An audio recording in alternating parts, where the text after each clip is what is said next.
It's that time of the week again, ladies and gentlemen. It's the weird one though, because this is the cusp week. We have mostly things from last season, but we have a thing or two from this season coming as well, because everyone needs to be finishing a week early or late. Back in the day, we used to get a gap week where it's like, hey, that season finished with its 12 episodes. We have a week before it actually starts. No, this week we got some bangers from both. But the best way to talk about that is just get straight on into it. So let's start off with our number 4, because we do only have 5 this week. It's a light week for it, even though we're complaining about it. We have Klutzy, Class, Monona, and the Girl with the Short Skirt. Some great things came from this. This was our wrap-up episode. It's the, hey, everyone's going to finish up what they're doing. They're going to have their little prom, and we're going to move on with our lives a little bit.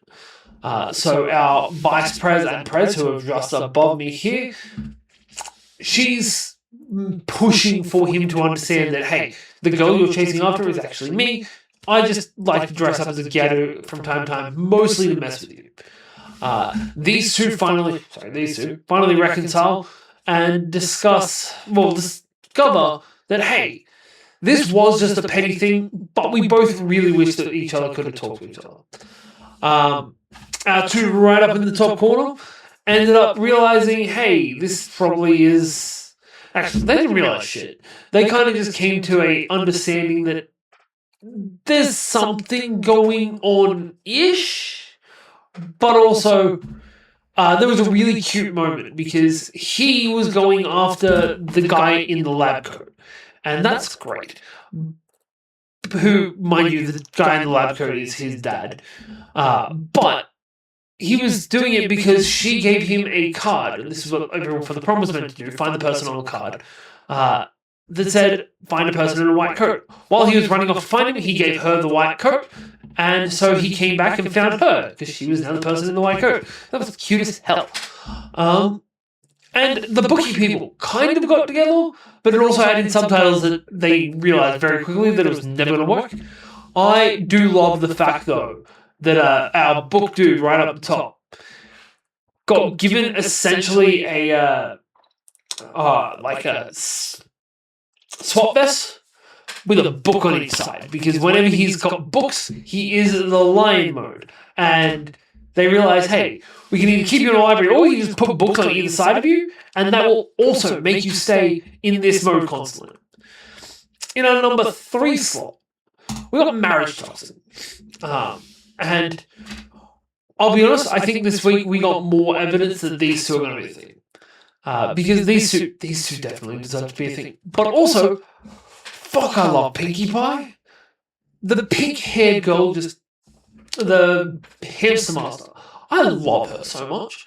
She rallied all of the Beastmasters together.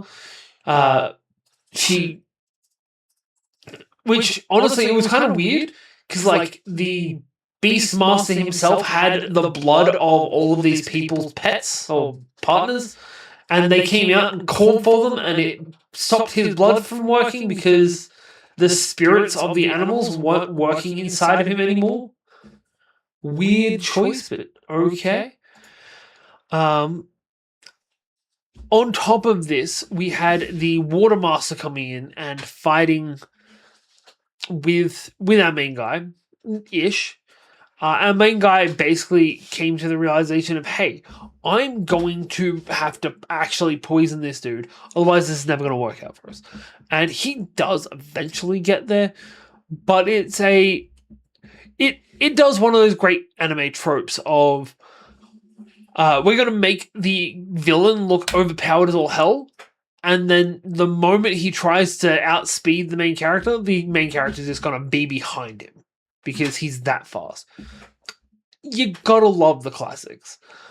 But we also ended up with all of the beasts coming together. We're having something of a tribunal or a council of the masters coming up. And I was so glad to find out we have 1 episode left, because I thought this is where it ended at. Wouldn't have been happy with that.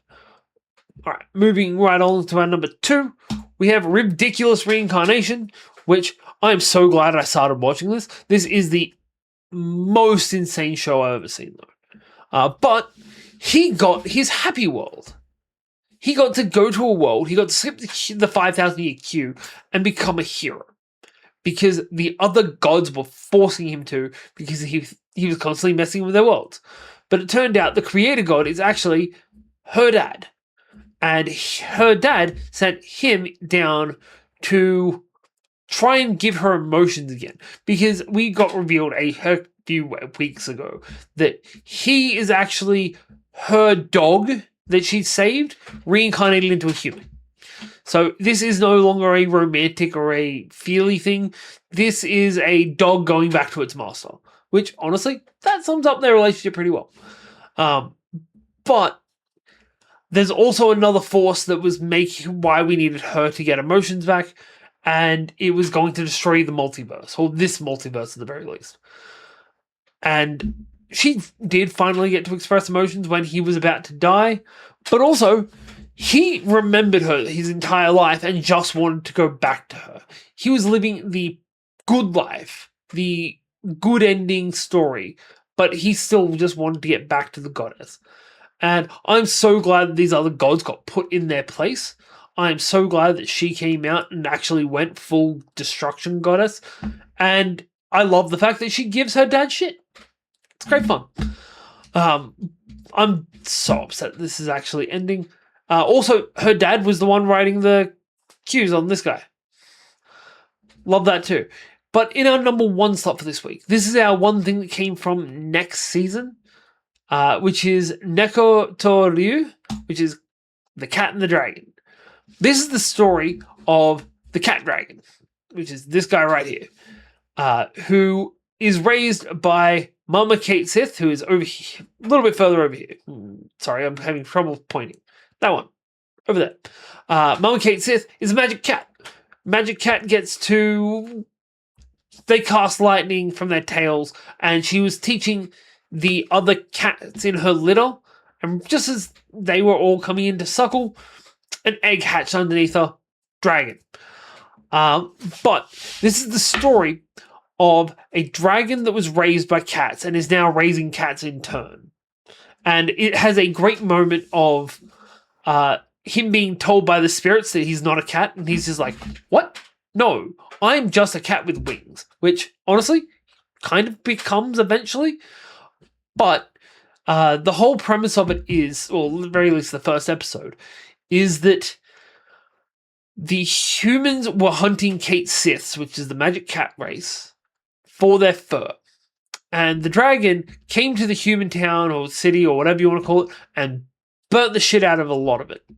And said to all of them, hey, if you ever kill cats for a reason that is not sustenance, I will come after you.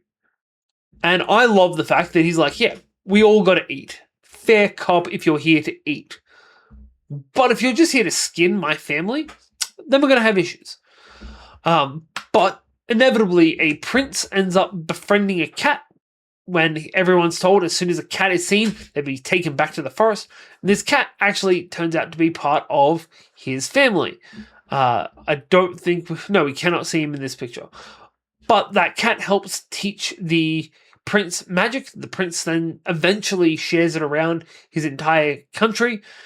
And we end up with bonding coming between them because this kid and this cat decided, hey, we're going to befriend each other.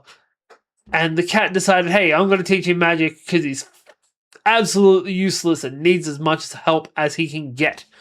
But that's it for this week. What was your favorite thing this season? And are you going to be watching The Cat and the Dragon? But yeah, I'll see you all next time.